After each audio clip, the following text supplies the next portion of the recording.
कहानी की शुरुआत होती है लॉस एंजल्स से। साल 2030 में एक बंदा पागलों की तरह भाग रहा था। वो बहुत डरा हुआ था। पूरा शहर उसको मारने के लिए उसके पीछे पड़ा था। यहाँ तक कि प्राइवेट कार्स के ड्राइवर्स भी सिर्फ उसी को मारने के लिए उतर आए थे। बड़ी मुश्किल से वो एक गरीब औरत के घर पहुंचता है। औरत कहती है, तुम यहाँ क्या कर रहे हो? वो आदमी चाकू निकालता है और कहता है, अगर एक लफ्ज भी मुंह से निकाला तो तेरी आंखें निकाल के उसे गोटियां खेलूंगा, बस चुप रहना। थोड़ी देर बाद जैसे ही औरत को मौका मिलता है, वो एक नेल गन निकाल के उसे मार देती है और 2 आराम से लात भी मारती है, ये चेक करने के लिए कि सच में मर गया है या नहीं। तभी अचानक कुछ लोग वेपन्स लेकर अंदर आते हैं। जब वे आदमी को मरा हुआ देखते हैं तो उन्हें दुख होता है कि औरत ने उसे पहले ही मार डाला। फिर औरत मरे हुए आदमी का एक कार्ड उठाती है और अपने बेटे से कहती है, आखिरकार हम अमीर बनने वाले हैं। वो कार्ड तोड़ती है और कुछ ही मिनटों में पुलिस अंदर घुस आती है। साथ में एक रियलिटी शो की टीम होती है और अनाउंस होता है कि वो औरत $22 मिलियन जीत गई है। फिर पता चलता है कि ये एक गेम है जिसमें लाखों लोग हिस्सा लेते हैं। हर दिन एक रैंडम आदमी चुना जाता है पैसा जीतने के लिए। अगर सूरज डूबने से पहले कोई उस आदमी को मार दे तो इनाम मारने वाले को मिलेगा, और अगर कोई नहीं मार सका तो इनाम उसी आदमी का रहेगा। लेकिन शर्त ये है कि कोई आग वाली हथियार जैसे पिस्टल या राइफल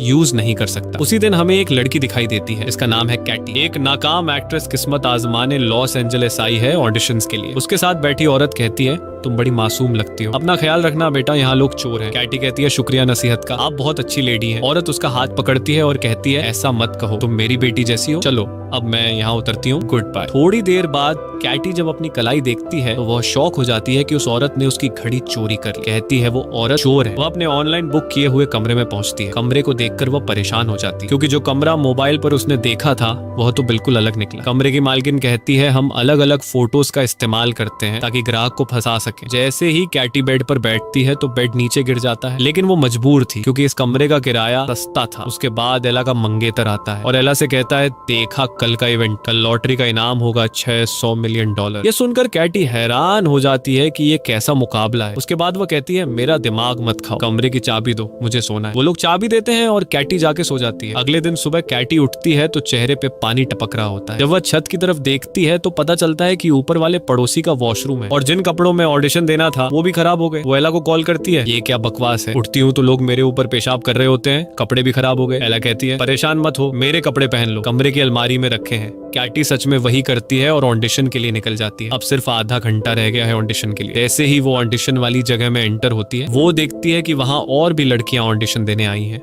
वो अंदर चली जाती है और सीन परफॉर्म करती है। डायरेक्टर उसे देख के कहता है, जबरदस्त, मगर दोबारा तेरा मुंह यहाँ ना देखो। उसी वक्त अचानक कैटी का कार्ड एक्टिवेट हो जाता है। वो कार्ड निकालती है और अनजाने में गेम में रजिस्टर हो जाती है। उसे बिल्कुल भी नहीं पता ये कार्ड किस चीज का है या इसने उसका चेहरा क्यों स्कैन किया। बाद में वो गुस्से में बाहर निकलती है क्योंकि वो ऑडिशन में फेल हो चुकी होती है। जब वो जा रही होती है तो पास में बैठी लड़कियों को पता चल जाता है कि वही टारगेट है, और बस फिर क्या, पहली लड़की कुर्सी उठाती है और सीधी अपनी दोस्त के सिर पर मारती है। दूसरी लड़की को एक जूता नजर आता है, वो फौरन उसे उठाती है और झपट कर मार देती है। कैटी चीख मार के भाग जाती है, लेकिन असली समस्या तो तब होती है जब वो एक कराटे ट्रेनिंग हॉल में छुपने के लिए घुस जाती है। अब जाहिर है सारे कराटेबाज लड़के उस पर टूट पड़ते हैं और वो बेचारी अकेली सबके बीच में पिट रही होती है। कप्तान कहता है, उसे सिर्फ मैं मारूंगा। फिर वो उसे उठाता है, घुमाता है और दीवार में दे मारता है, जिससे वो लड़कियों के जिम में गिर जाती है। जैसे ही सबको पता चलता है कि वही विनर है, सब उस पर चढ़ दौड़ते हैं। वो कराटे वाले भी पहुंच जाते हैं और सब लड़ रहे होते हैं कि उसे कौन मारेगा। आखिर में कोच उसे गर्दन से पकड़ता है और कहता है, उसे सिर्फ मैं मारूंगा। और जैसे ही वो मारने लगता है तो अचानक नोएल वहां आ जाता है और कोच के कंधे पे घूंसा मार के उसे दीवार में दे मारता है। फिर वो लड़की से कहता है, डरने की जरूरत नहीं, मैं बॉडीगार्ड हूँ और अगर तुम मुझे 10% इनाम में से दोगी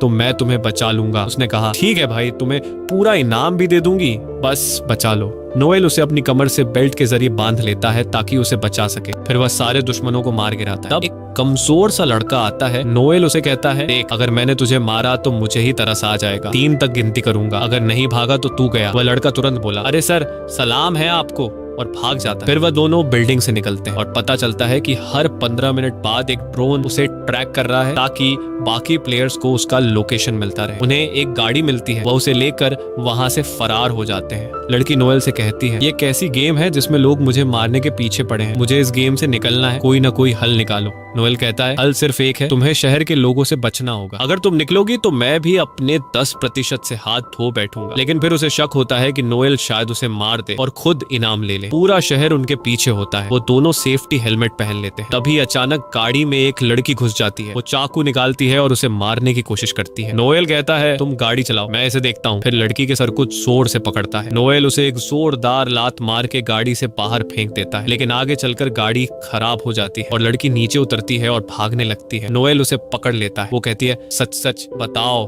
तुम मुझे मार के इनाम लेना चाहते हो ना? नोएल कहता है बिल्कुल नहीं, मैं तो तुम्हें बचाना चाहता हूँ। तब पुलिस वहां आ जाती है तो लड़की फौरन नोएल से कहती है पकड़े जाने से पहले कुछ कहना है। फिर वो पुलिस के पास जाती है शिकायत करने, मगर तब उसे अंदाजा होता है कि पुलिस भी असल में उसे मारने आई है। नोएल फौरन आके उसे बचाता है और वो पुलिस को चकमा दे के भाग जाती है। वो एक मैगजीन से अपना चेहरा छुपाती है। फिर जैसे ही वो कार्ड देखती है पता चलता है कि ड्रोन ने उसकी लोकेशन शेयर कर दी है और जितने भी लोग आसपास होते हैं समझ जाते हैं कि खिलाड़ी यही है। सब अपनी गन्स निकालते हैं और उसकी तलाश शुरू हो जाती है। वो एक वैक्स म्यूजियम में जाकर छुप जाती है और खुशकिस्मती से कोई उसे वहां नहीं देख पाता। थोड़ी देर बाद एला उसे कॉल करती है और पूछती है वो कहाँ है। वो कहती है मुझे पता है, कपड़े पहुंचाने में देर हो गई, मजबूर थी। एला कहती है कोई बात नहीं प्यारी, बस अपना लोकेशन तो बता दो। वो कहती है मैं अभी म्यूजियम में हूँ, बस किसी को बताना मत। और अभी 1 मिनट भी नहीं गुजरा होता कि एला और डेजी आ जाते हैं। एला उसे मारने की कोशिश करती है। लड़की खुद को बचाने के लिए एक डंडे से वार करती है। वो दोनों से जान छुड़ाती है और फिर उन दोनों के पीछे म्यूजियम का दरवाजा बंद कर देती है। लोगों ने उसे देख लिया। वो फौरन बस से उतरते हैं ताकि उसे मार सके, लेकिन नोएल वहां पहुंच जाता है और उसे वहां से ले जाता है। कैटी कहती है मुझसे नाराज मत होना, मैं समझी तुम मुझे मार दोगे। नोएल कहता है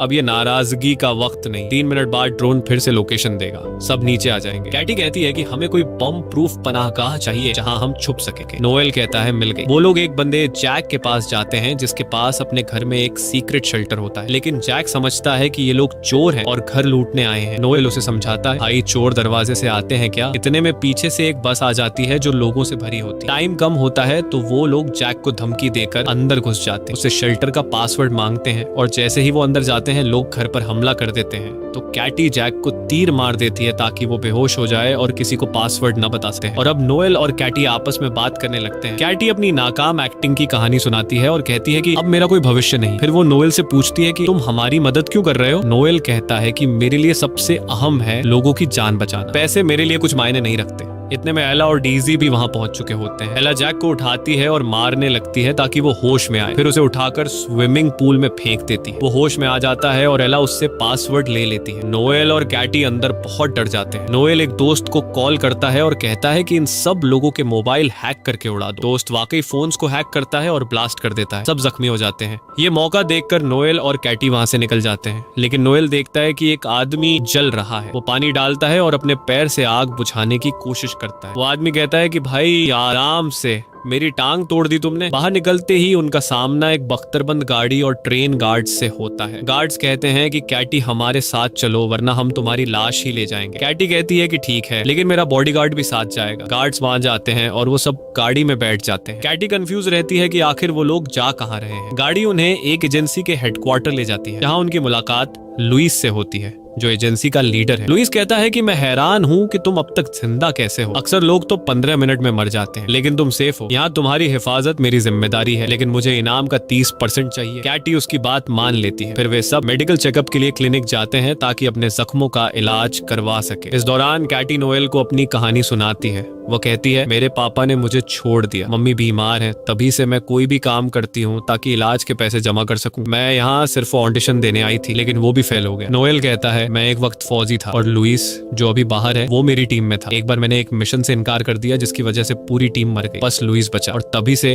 वो मुझसे नफरत करता है। तभी एक लड़की आती है और कैटी से कहती है लुइस तुम्हें सूरज डूबने तक एक सुरक्षित जगह पर ले जाएगा ताकि तुम जीत सको, बस अपना चेहरा इस डिवाइस पर रख दो। ये डिवाइस इसलिए था ताकि एक खास मास्क बनाया जा सके जिससे कोई भी उसे पहचान न सके। और वाकई में मास्क बन गया, एक बूढ़े आदमी का मास्क। लेकिन नोएल को कुछ अजीब सा महसूस हो रहा था। उसने कहा मुझे लग रहा है लुइस तुम्हें अकेले में मारने का प्लान बना रहा है ताकि वो अकेला इनाम ले सके। लेकिन कैटी को उसकी बात पर यकीन नहीं आया। उसी वक्त लुइस अंदर आता है और दोनों को गैराज में ले जाता है। वहाँ लुइस कहता है कि कैटी एक गाड़ी में बैठे और नोएल दूसरी में। यही कैटी समझ जाती है कि लुइस उसे धोखा देगा। वो उसे नीचे किक मारती है। अचानक लोग अंदर घुस आते हैं ताकि उसे मार दें, लेकिन खुशकिस्मती से कोई उसे पहचान नहीं पाता। तो केटी लुइस की एक गाड़ी लेती है और निकल जाती है, मगर लुइस नोएल को पकड़ लेता है और उसे इतना मारता है कि उसकी हड्डी तोड़ देता है। जब केटी भाग जाती है, लुइस उसे कॉल करता है और ब्लैकमेल करता है कि वो नोएल को मार देगा। केटी कहती है अब तुम क्या चाहते हो? वो कहता है फौरन आ जाओ शहर के बीच वाले थिएटर में। और उस वक्त सूरज डूबने में सिर्फ 16 मिनट बाकी थे, लेकिन केटी ने फैसला किया कि वो नोएल को बचाएगी क्योंकि वो कई बार उसे बचा चुका था। उसने अपने साथ पिस्तौल भी ली। वहां पहुंचती है तो देखती है कि नोएल जंजीरों में बंधा हुआ है। केटी कहती है अगर तुमने उसे न छोड़ा तो मैं खुद को मार लूंगी और तुम इनाम से हाथ धो बैठोगे। वह कहता है आसान है, मैं तुम्हारी अंगुलियों के निशान मिटा दूंगा और अपने लगा दूंगा। केटी कहती है जबरदस्त आइडिया, मगर मैं लाइव हूँ और सारी दुनिया देख रही है। वह कहता है अच्छा ठीक है, रिलैक्स हो जाओ और पिस्टल दो। केटी कहती है ठीक है, मगर पहले नोएल को छोड़ो और जाने दो। और जैसे ही वो खुद को मारने लगी, वह कहता है रुक जाओ, मैं उसे छोड़ रहा हूँ, ये लो चाबी। और फिर कहता है अब आराम से मुझे पिस्टल दो। केटी कहती है मुझे यकीन था कि तुम्हारे दिल में रहम है, ये लो पिस्टल। मगर अचानक उसे एक और तार किक मार देती है, लेकिन लोग अंदर घुस आते हैं और नोएल को बचाने से पहले कीटी को घेर लेते हैं। नोएल खुद को आजाद कर लेता है और लोइस से लड़ने लगता है ताकि वह कीटी को मार न सके। अब सूरज डूबने में सिर्फ 4 मिनट बाकी रह गए थे। इसी वक्त एक और ग्रुप अंदर आ जाता है और कीटी खुद को बड़ी मुश्किल में पाती है। वह थिएटर से भागती है ताकि कहीं सुरक्षित हो सके, लेकिन लोग पीछे पड़ जाते हैं। नोएल लोइस को जोरदार मुक्का मारता है, फिर वह थिएटर का सेट तोड़ता है ताकि कोई कीटी के पीछे ना आ सके, मगर लोइस के आदमी मानव सीढ़ी बनाकर उसके पीछे आ जाते हैं। लोइस इस तक पहुंच जाता है और उसका गला दबा लेता है, कहता है तुम्हारी मौत मेरे हाथों होगी। मगर कीटी फिसल जाती है और एक लोहे की रॉड से लटक जाती है और कीटी ने लोइस की जेब में मौजूद ग्रेनेड की पिन अपनी चाबी से निकाल ली। वह नीचे गिरती है और ग्रेनेड फट जाता है। लोइस मर जाता है और मुकाबले का समय खत्म हो जाता है। जब वह हवा में लटकी होती है, लोग उसे बचा लेते हैं क्योंकि वह इनाम जीत चुकी होती है। इसके बाद जोनी आता है और उसे इनाम देता है। खुश नसीब लड़की ने इतिहास की सबसे बड़ी रकम जीत ली, $3,600,000,000। दिन गुजरते हैं और वह बड़ी बड़ी कंपनियां खोलती है, बच्चों के लिए पनाहगाहें बनाती है, गरीबों की मदद करती है